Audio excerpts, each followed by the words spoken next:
Medo. Medo. Medo.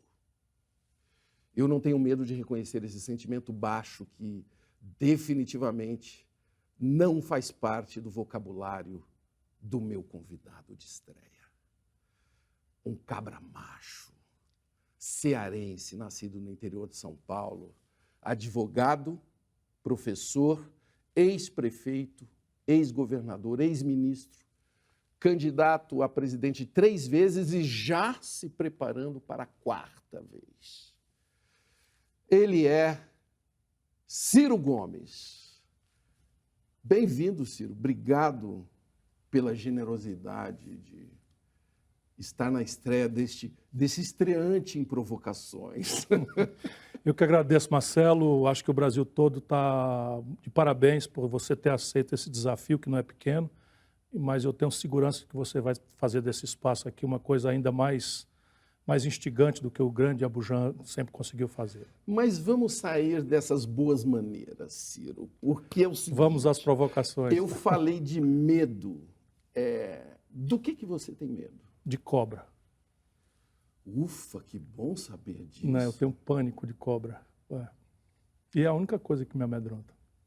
Porque a gente olha para você e acha que você não teria medo de nada, né? Esse cara é destemido. Não tenho, não. De cobra, logo cobras. Cobra, vá lá entender por quê. Né? O que é... Portanto, eu sei o que é medo. O que é o medo? O medo, na verdade, é uma coisa humana necessária desde que ele venha com a capacidade de superar. Então, o medo é o outro lado da prudência. Né? Prudente eu sou. Né? Talvez por tanto conflito, tanta confrontação, tanta briga, né? Eu aprendi imediatamente ao medo trazer a prudência, mas reagir. E o medo, ele desperta no ser humano, ou em qualquer animal, a adrenalina. E a adrenalina prepara você para atacar ou fugir. Como o meu ramo não permite muito fugir, eu ataco. Que bom que você avaliou, que você entra, às vezes, em muitas disputas, Ciro, porque aqui, no Provocações, você ganhou já uma eleição, sabia? Não? Eu perguntei, quem deve ser o primeiro entrevistado? Só deu você.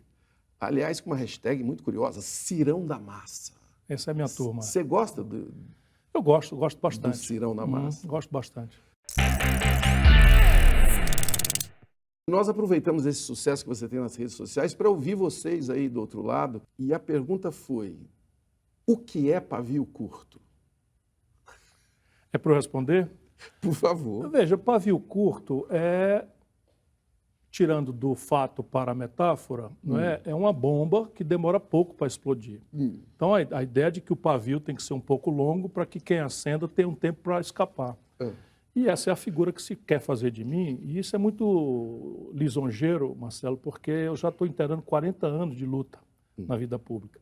Você mesmo resumiu aí, governador, prefeito, deputado, ministro 2 vezes e tal, nunca respondi por um inquérito, nem sequer para ser absolvido. À altura dessa, só o que se pode dizer de mim, porque eu sou indignado.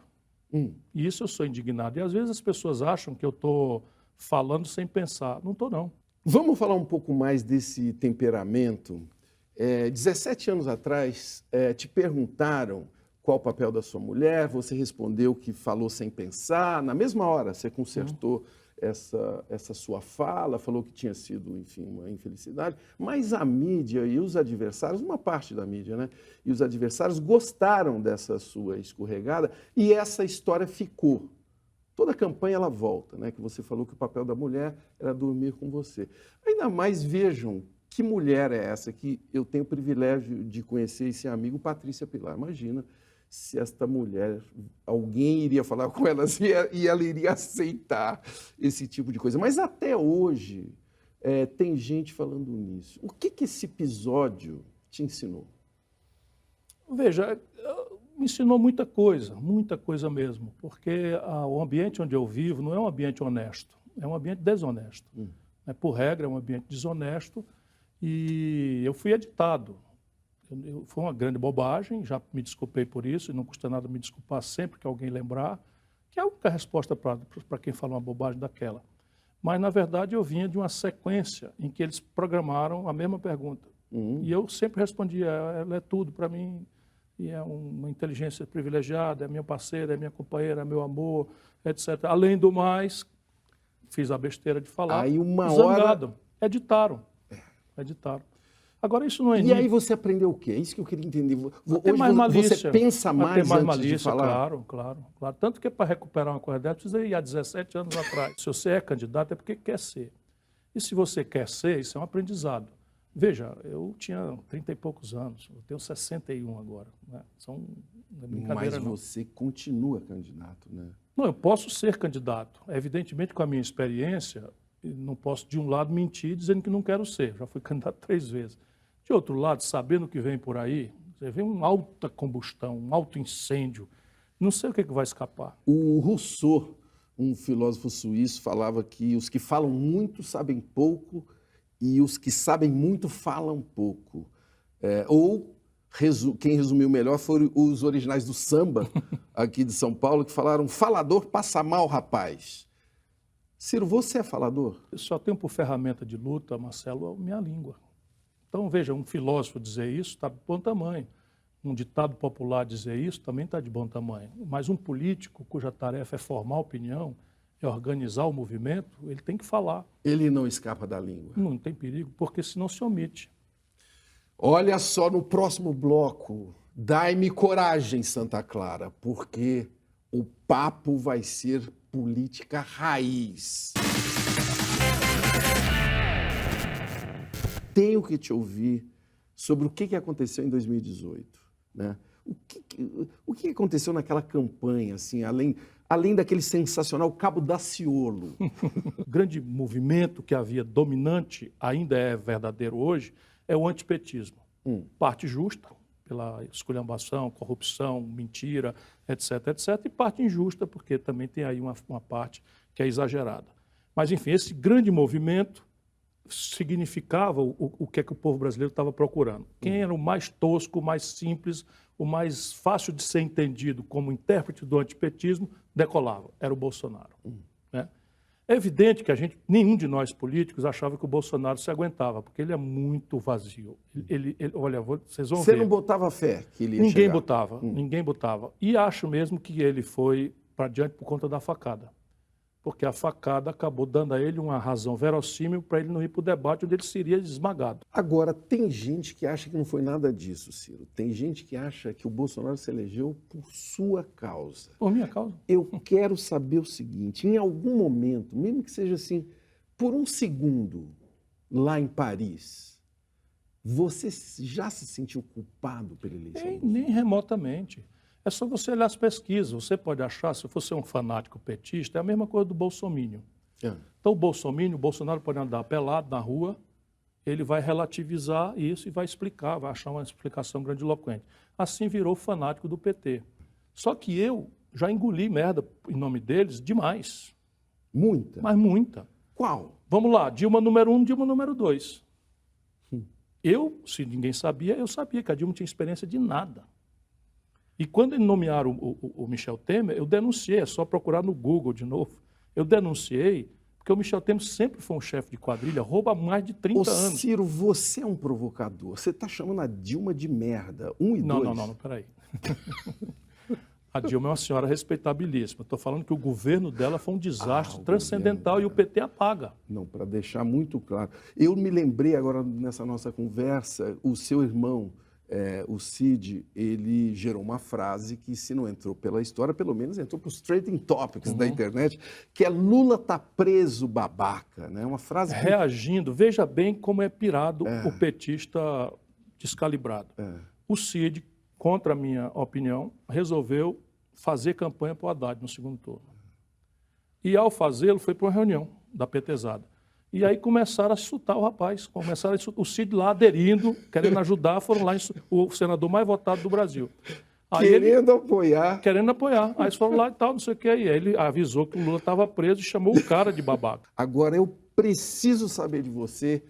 O seu irmão diz, Lula está preso, babaca. Na sua cabeça, o Lula deveria estar preso? A sentença que o condenou é frágil. Evidentemente que ela já não é mais uma sentença, mas um acórdão da segunda instância, e agora o STJ, pelo menos, dá uma pista, terceira instância, de que protocolarmente ele está condenado.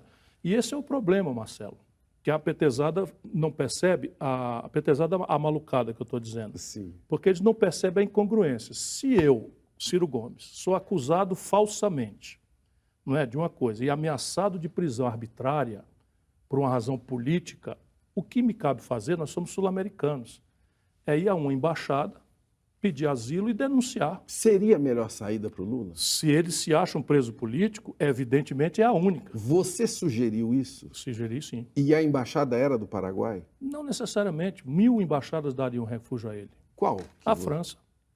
A França tem uma tradição de asilo político, para não ficar na Venezuela, E em tem Cuba. melhores queijos e vinhos, né? Seria muito melhor. Eu estou gostando tanto de ter você com essa tranquilidade de analista político. Eu vou querer saber um pouco mais sobre... A entrevista do Lula já foi há muito tempo, mas ela não sai da minha cabeça. Mesmo com os colegas super competentes que o entrevistaram, o Lula continua fazendo stand-up, né? Ele é um monólogo a entrevista. Claro. E não reconhece nada. Não pede autocrítica da elite. E a autocrítica é a palavra-chave da minha pergunta para você. Qual é a dificuldade de um político para ter autocrítica? Esse déficit. Veja, você acabou de lembrar uma grande bobagem que eu falei e eu disse que pedi desculpa e peço de novo. Eu não tenho dificuldade nenhuma. Até porque, como a gente está super exposto, falando, cometer erros é uma probabilidade. Mas vamos falar do Lula. Vamos falar do Lula. Qual foi seu sentimento vendo ele falando? Eu fiquei deprimido. Deprimido porque eu leio diferente da média das pessoas. Eu conheço o Lula.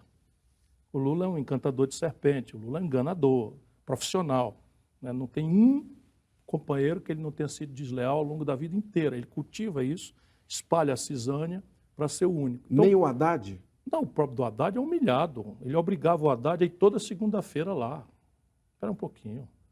O país não está precisando de um estafeta, está precisando de um líder. Você acha? Toda segunda-feira no primeiro turno, lá ia o Haddad no Lula. Aí chega o segundo turno, não vai mais. Das duas, uma, ou estava errado ou está certo. No PT, como eles são inteligentes, não são burros, todo mundo sabe que o Lula, sob o ponto de vista eleitoral, é carta fora do baralho. Todo mundo sabe. Agora, como manejar esse defunto eleitoral é muito delicado para todos eles. Você falou uma coisa muito forte aí, que o Lula é um defunto eleitoral. Por quê? Porque o Lula fez uma lei que hoje ele se insurge contra, a petezada se insurge contra, e é um negócio de louco, de novo. O Lula estabeleceu a tal lei da ficha limpa, que determina que num país onde há 4 graus de jurisdição, ao 2º grau de condenação, você perde os direitos políticos. É a lei da ficha limpa. Na época eu adverti, o Zé Eduardo Cardoso, que é um jurista, sabia que isso era uma aberração. Então o Lula está absolutamente inelegível até fazer 90 anos. Ô Ciro, aquela entrevista do Lula gerou um comentário do Bolsonaro que o governo do Lula era um bando de cachaceiro. A avaliação do Lula, do Bolsonaro, é que o governo Bolsonaro é um bando de louco. Com quem você concorda? Com os dois. Com os dois? Não concordo não. A tentação é de fazer a piada, mas não concordo não. Veja, é boa a frase do Churchill, que uma vez foi chamado de louco, e também era pavio curto, também era... E o Churchill disse, foi chamado de louco, e o camarada... Não, chamou um sujeito de louco e o camarada chamou ele de bêbado. Ele disse, mas amanhã eu estou sóbrio. Então é o caso do Lula. O Lula pode dizer isso para o Bolsonaro, que amanhã pode estar sóbrio e ele, Bolsonaro, continua liderando um bando de idiota.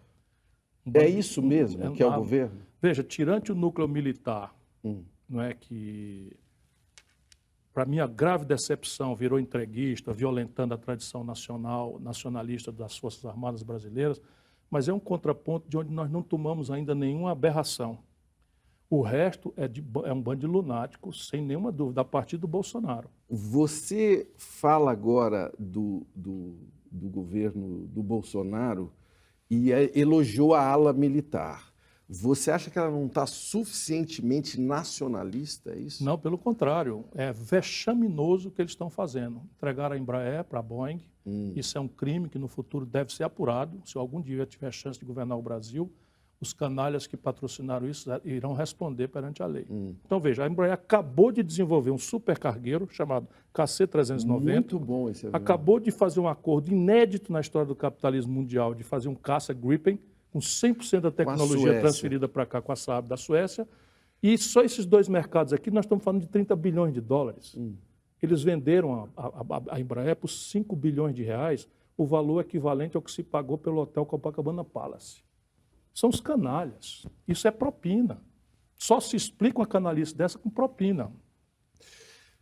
Este programa vai gerar muito barulho para Ciro Gomes, mas é você que está falando. Sou eu que estou falando. Ô Ciro, em setembro de 95, perguntaram no Roda Viva se você pensava em mudar de partido.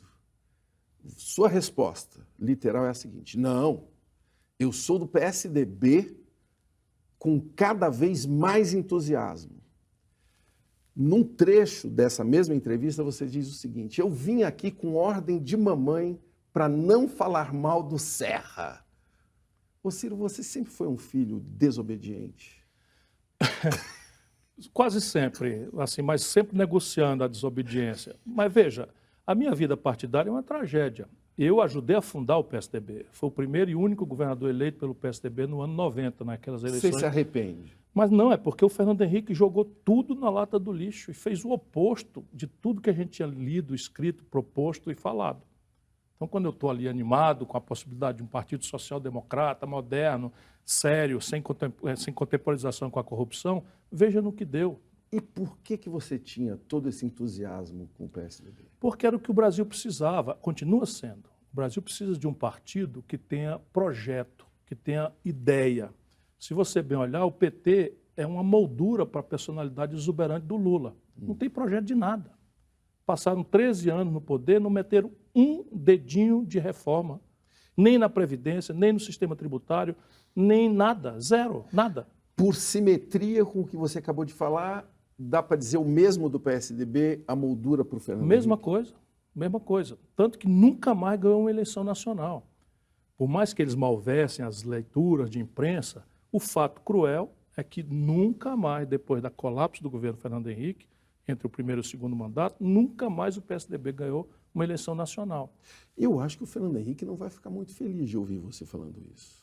É fato, pode até não gostar, mas o fato é que ele enterrou a ideia do PSDB. Vocês nunca mais se encontraram? Não, a gente encontra, eu cumprimento tudo. E cumprimenta assim com... Eu faço questão de cumprimentá-lo, porque acho que o Fernando Henrique é respeitável como pessoa. Né? Agora, o governo dele foi um desastre para o país. Rola um climinha. Pinta um clima.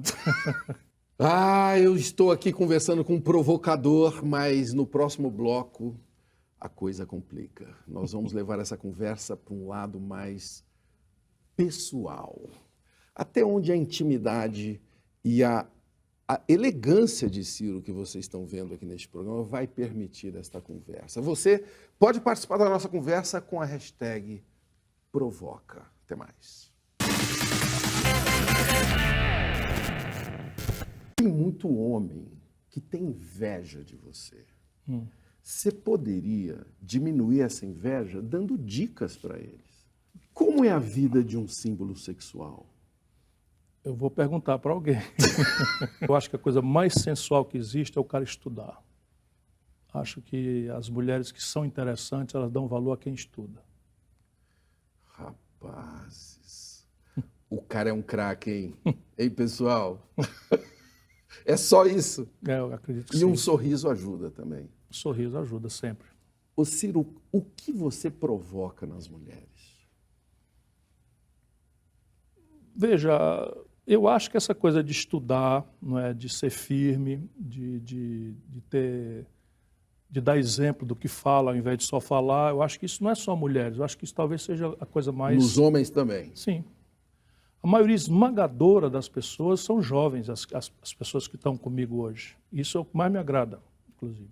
Você consegue ouvi-los? Consigo, permanente, todo dia.